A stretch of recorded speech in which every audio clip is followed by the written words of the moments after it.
ever-evolving landscape of drug addiction, street drugs like cocaine and heroin are no longer the leading cause of fatal overdoses. The most serious threat comes from the medically prescribed ones. Opiate painkillers are a powerful medical tool. When used properly, these drugs can yield amazing results. Some even call them miracle pills. Millions of people suffering from chronic pain are able to enjoy a much fuller life because of drugs like Vicodin and Oxycontin. But like all good things, this much-needed relief comes with a price. Opiates are ferociously addictive.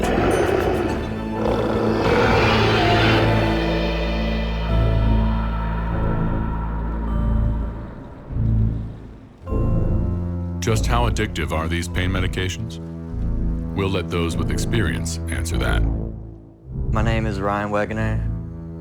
I've been addicted to Oxycontin, oxycodone, Roxys for probably a year now.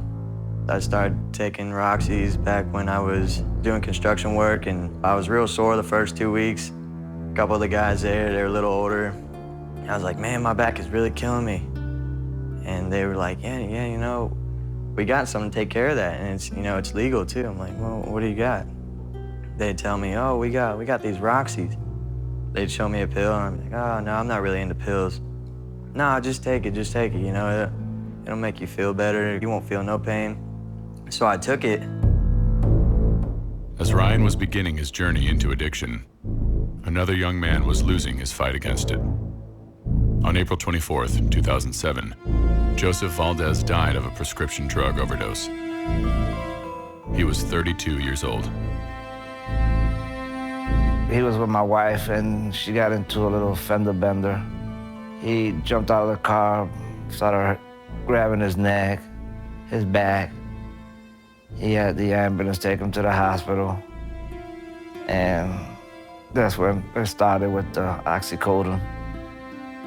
My son was a good person, loving father, and someone that could have made something of his life. But he wasn't given a chance. After a couple weeks of every other day taking them, my back wasn't hurting anymore. I didn't need the pills to go to work, but I still wanted it. Anyone that takes a prescription drug that's a semi-synthetic opiate, and I don't care if it's Loratab, Vicodin, Percodan, Oxycontin, oxycodone, if you're taking anything in this family of drugs, it's just a matter of time before your body becomes physically addicted. Anyone from the 17-year-old in high school to the 83-year-old grandmother who just got her hip replaced. This is what we're seeing in our rehabs today. We're seeing everyone that starts this drug within a short period of time becomes physically addicted and then can't get off the drug. Ryan had some severe mood swings. He'd come home and he'd really be real cranky, and we were like, what's going on? And he wouldn't talk to us. Some weekends he'd be gone from Friday night till Monday morning. He wouldn't call us or text us. He'd be gone for 3 days or so. Ryan had taken off for quite a while, for about a week or so. Couldn't find him. And at that time, I was in kind of a denial, and that's when I finally decided that this is for real. A drop in grade signifies there's some type of problem. If you see a kid making A, Bs, A, Bs, A, Bs, and all of a sudden D's, C's, and F's, there's something going on. You take one. After a while, one doesn't do nothing. You take two. After a while, two doesn't do nothing for you. You take three. After that, you'll take 4, 5, 6. Before you know it, you're popping 10 of those pills, and that's all you need. Many of the young people I've talked to that are still doing oxy and haven't made the transgression to heroin yet believe that because what they're doing is a pure form, that it's not going to hurt them. However, there's just as many deaths from Oxycontin as there is from heroin. The fact is that if you do too much, you're going to die. And I started losing good friends that I grew up with, left and right, you know, and it hurt. And I slowly started moving on to a new crowd of friends. These were the friends that you could pass out in the car with your mouth open, drooling on yourself, eyes closed, scratching yourself, because that's what you get real bad itches. And those were the friends you wanted to be around because they had no problem with you being high. And sooner or later, you realize that all the friends, all the people you played ball with, you grew up with, went to school with, you soon realize that none of those friends were around anymore. They changed friends. They don't hang out with the same friends, good friends they used to hang out. The sports, they're not involved in sports anymore. It's a change. A big drastic change like that signifies something went wrong. You're going to see someone that is going to be losing weight because they aren't going to be eating correctly. Quite often you'll see skin problems or acne, and you will see drug-seeking behaviors. Money problems, constantly in emergency situations. Often the drug user has the black cloud following them around, and it's amazing how when they clean up their drug act, that many of the problems disappear. It was humiliating, you know, that what did I do wrong? What did his father and I do wrong? Did I not push him enough in sports or help him more in, school, or was I not there all the time? So yeah, I think you're constantly asking yourself that. We weren't in denial in that he didn't dabble or try drugs or alcohol, but to find out that he was addicted, that was devastating. As the grip of addiction tightens around him, Ryan's behavior becomes increasingly erratic as his thirst for the drug becomes insatiable. His addiction is taking over. And I was doing probably 90 to 120 milligrams a day, which is 3 to 4 pills. Sooner or later, it became, if I didn't have it when I woke up, the withdrawals would kick in. And I didn't realize what they were. I had my friend's dad was real bad on these. And I'd go over there and he'd be like, "Oh, I'm so sick. I haven't had a pill in 2 days. I'm throwing up. My eyes are watering. I'm yawning. I'm in so much pain. I have the shits." I'm like, man, that sounds awful. Sooner or later, it started happening to me, and it was terrible. But I'll tell you what, I've never been through so much hell in my life fighting this, especially the withdrawals. You have to imagine it's like the worst case of the flu you've ever had times 10. These are very powerful drugs. And it is a very short course from taking an oxy to shooting heroin. The kids today are buying the oxys in high school. They're crushing them up and snorting them. They're very expensive, typically $30 a tablet. And sooner or later, they get very addicted to them, and they need this drug to not get sick. And it's just a matter of time before someone turns them on to heroin, which can be purchased for $5 or $10 a bag, and then they're off into full-blown heroin addiction.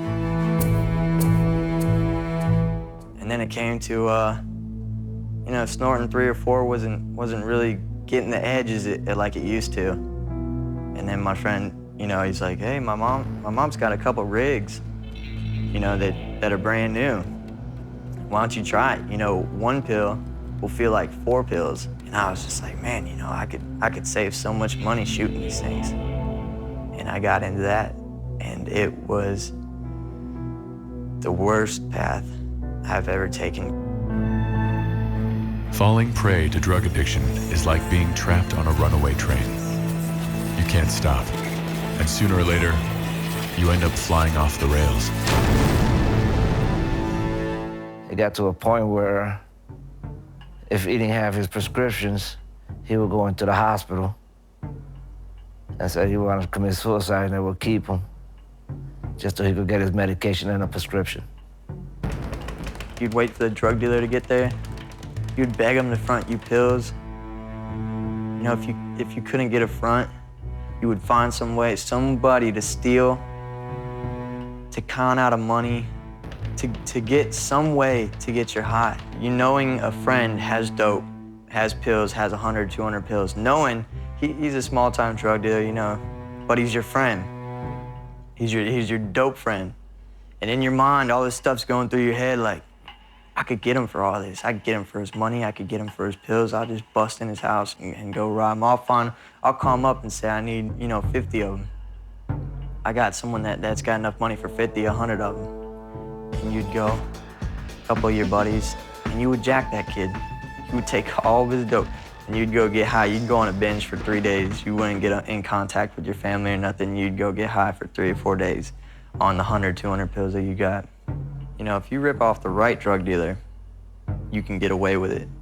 But if you rip off the wrong drug dealer, you make sure you hide. You make sure you are not in contact with anyone that knows that person, because people are serious about $800, $1,000 that they made off these pills. And when you go and take it away like that, they have no problem telling someone they'll give them 50 pills if they go knock this kid off. You know, so it's real. About a 15-year-old kid, I knew him in high school. He was an excellent kid, good grades and everything else. And I didn't see him for about 4 years later, and I was working the road during the summer, and I got a call to go over to her grandmother's house because her grandson was stealing from her. This time the kid was 19. He had stolen her blind, took all of her gold jewelry, took all of her jewelry and pawned it or sold it somewhere, took her DVD player, and then so grandmother said, you have to go. Because he's already been thrown out of his mom and dad's house. So he moved in with his girlfriend and stole her blind. And nobody wanted to prosecute, so they didn't prosecute the kid. And they want to know what you can do. We prosecute them, get them some help that way, get them through the court system. That's what you do. The medical industry contributes to only a small portion of drug addiction cases. The real threat lies outside the system. Nationwide, thousands of unscrupulous individuals exploit loopholes that allow them to illegally distribute these powerful drugs. Pill pushers rake in enormous profits, all at the expense of their customers' lives. I one day took him to a doctor for a problem that he was having, but he had asked for Vicodin. I remember that visit. And I told the doctor, don't give it to him. And we had a spat. We had a problem. And so the doctor prescribed it to him anyways. There was nothing else we could do. I tried, I retried. Even his brother tried, but just couldn't do anything about it. It was very difficult to fight this system that we have. My son went from 90 pills at one time of oxycodone to 180 in 1 month. And there's no justification for that at all. Actually, to me, the doctors that are pain management, Are the worst. they're legalized drug dealers. Because we went to the one that he was going to. This place was like a Fort Knox. Had cameras, had security. A lot of them had their own pharmacy right on the property. So you don't have to go nowhere as you go from the doctor to the pharmacy, right across the room. I actually had a talk about 2 years ago with my doctor, my own personal doctor. And he went into how it was the greatest drug since sliced bread. He couldn't believe how, I mean, this is my own doctor. My doctor telling me it's a wonder drug, and you know, and I was like, well, no wonder. I'm sitting there thinking, no, God, no wonder. If the doctors all believe this. One of the most dangerous aspects of drug abuse has no effect on the addict themselves, but it can have devastating effects on those who try to help the addict. It's difficult. It's difficult because you know, you feel sorry for them, you want to educate them, but sometimes they just they test, you know, every nerve you got. We were always there for him, Always. no matter what. But, you know, kept a distance. Because we didn't want him to see that we were weakening up. Because once they find their weak spot, they got you.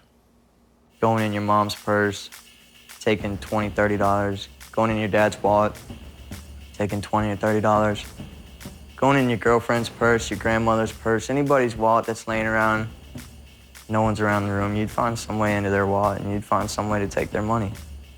And then you'd go disappear for 30 or 40 minutes, go get your fix, come back to the house and hang out with everybody like nothing went wrong. We were trying to teach him a lesson. We went with that strict parent routine.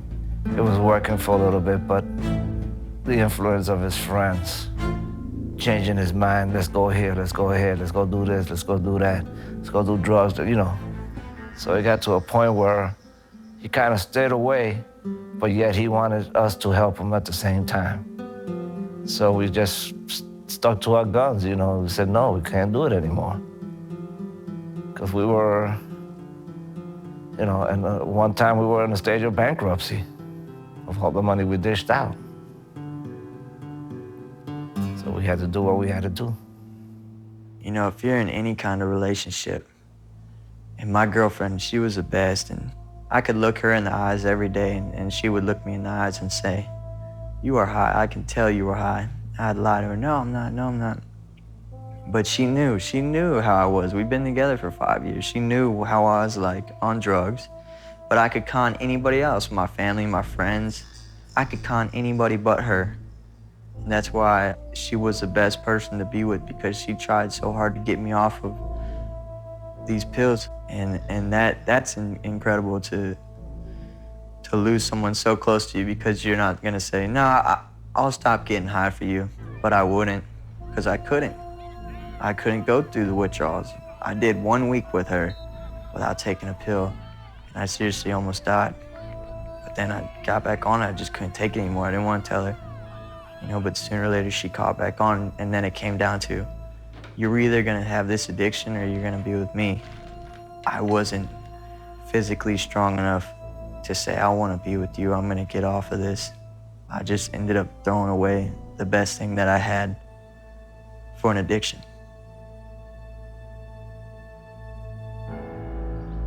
You might know 1 or 2 people who've overdosed and who've died off this drug, but when you're actually around the people that do it, you find out how many people actually die from this, and when you're doing it, it doesn't really scare you because you're high at the time. I had 2 friends named Scotty, both from different cliques, didn't even know each other. Overdose 11 days apart from each other. Had a buddy that we used to get pills from. Well, his son Stewie OD'd probably 3 or 4 years ago. And just a couple of months ago, his father, Stuart, overdosed on the same exact thing. My friend's brother, he passed away, and I call him and he's not answering. I'm calling, I finally get a hold of him on Thanksgiving. I'm like, "Bro, what's up?" He's like, "My big brother overdosed." I'm like, "No way, man. We were just with him last night. He was fine. He wasn't even, you know, that messed up." He ended up doing more pills that night, but he ended up ODing. Sammy took it real hard, you know, and that didn't stop him from getting high. He still did it, even though his big brother overdosed. That didn't stop him from getting high, and sure enough, a couple months later, I think in January, he ended up overdosing too. And when I went to Sammy's funeral and I saw his mother and how she couldn't stop crying, and his father, I saw his father crying, and I knew them both pretty well. And just to see how bad his mother was hurt, those were her only 2 kids, and they both OD'd within 3 months of each other. And I just wanted to find some way to get away from that. If I didn't cut this shit out, my parents were gonna walk into the bathroom and find me laying there, ice cold, not breathing, with a spoon, a lighter, and a needle hanging out of my arm. And I said, "Mom and Dad, I want to tell you guys something. I don't want you to look at me any different. I know you guys noticed something different about me, but I just want to tell you that I'm addicted to prescription medication." Initially, we were shocked, but it wasn't like we didn't know that he wasn't experimenting or dabbling with something. But when he said he had a problem, he had an addiction, I think that kind of blew us away. There are many different methods for battling addiction. Not everyone agrees on which one is best, but their agreement is unanimous in one regard: the first step. They need to get help immediately, counseling immediately. Don't wait. Don't say it's going to be okay. We'll give it a month. Do it now. Get immediate help, because it's not going to go away. The most common form of treatment is 12-step, which is a spiritual treatment. There's also faith-based treatment. There's also cognitive behavioral therapy. There's also holistic treatment. Different types of treatment programs work for different people for different reasons. So it's important that you seek out professional advice when seeking a treatment center. I wasn't sure about it. This is the way to do it. If this is gonna cure him. Is he gonna relapse? And so the difficult thing is continuing, I guess, to keep him on track. That's gonna be the hardest part.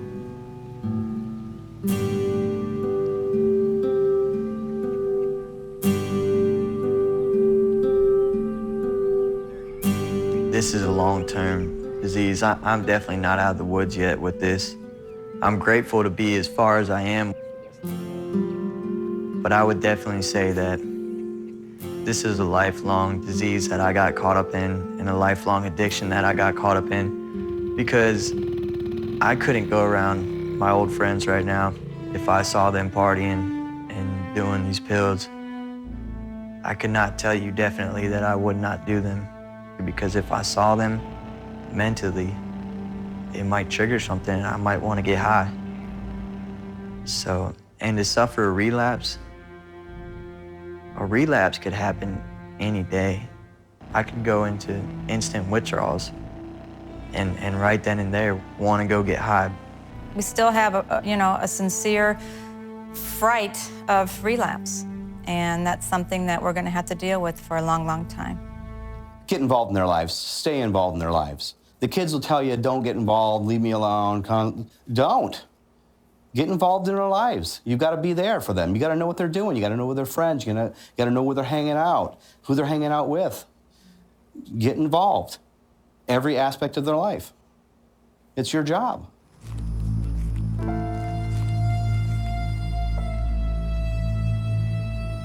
I miss him very much. His daughter misses him very much. And hopefully by doing this video, it would help somebody understand that this is a dangerous thing to do.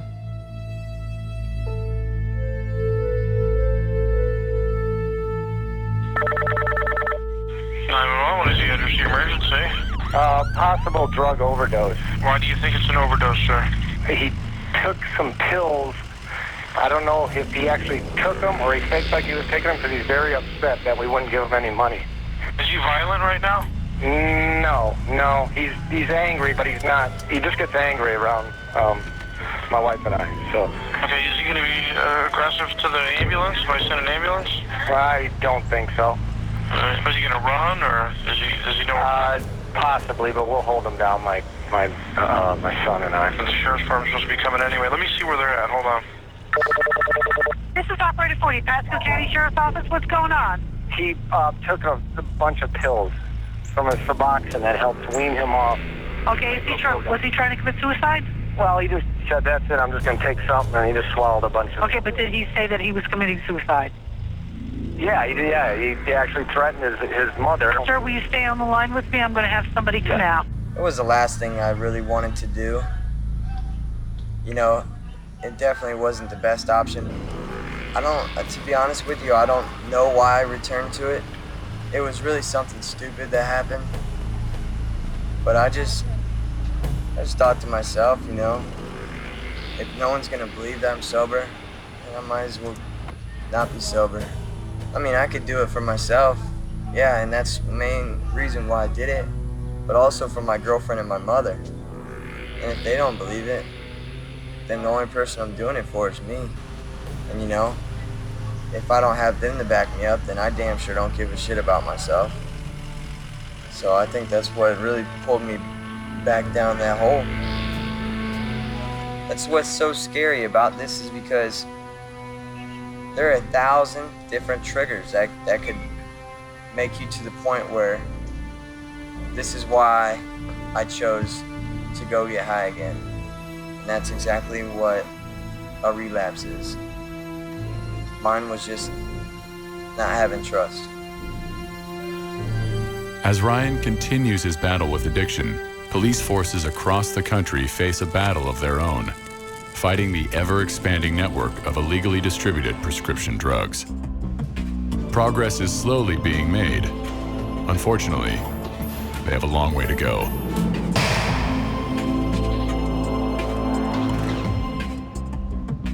It's important that you educate yourself about the dangers of prescription drugs, because it's easier to avoid addiction than it is to fight it.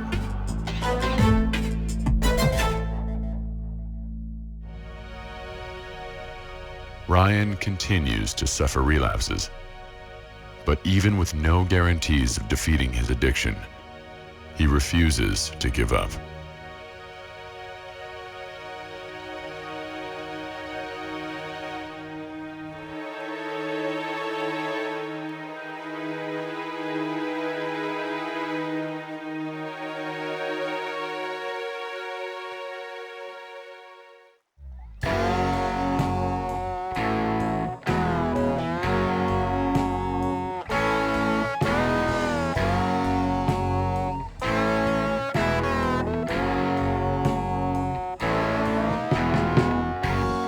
Never thought about it, I refused to see.